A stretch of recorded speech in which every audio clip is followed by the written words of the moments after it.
Presidente del Senato.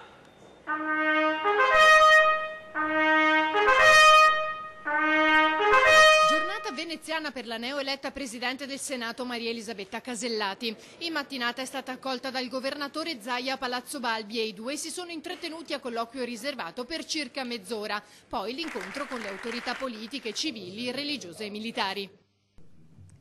Devo dire che pur avendo un ruolo istituzionale nazionale, quando sono in Veneto, quando si parla di Veneto, il mio cuore batte più forte.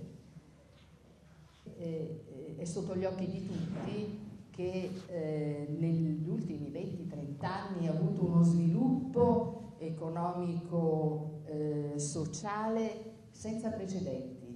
E è un Veneto che poi guarda alle sfide che il futuro pone ed è per questo che merita un ruolo di primo livello nel nostro Paese. Nel corso dell'incontro il governatore ha esposto alla Presidente alcuni temi importanti in questo momento: il teatro stabile declassato, i Giochi Olimpici invernali a Cortina e il percorso verso l'autonomia del Veneto, iniziato con il sì di circa 2,5 milioni di elettori. Ben inizia a metà dell'opera, direi proprio di sì, c'è una Presidente donna veneta, la prima Presidente donna del Senato, ci fa ben sperare, soprattutto visto e considerato che nel discorso di insediamento la Presidente Casellati ha fatto l'accenno all'autonomia e a quello che è la massima aspettativa per noi veneti. Casellati infatti ha detto che l'autonomia deve far parte delle priorità del nuovo governo.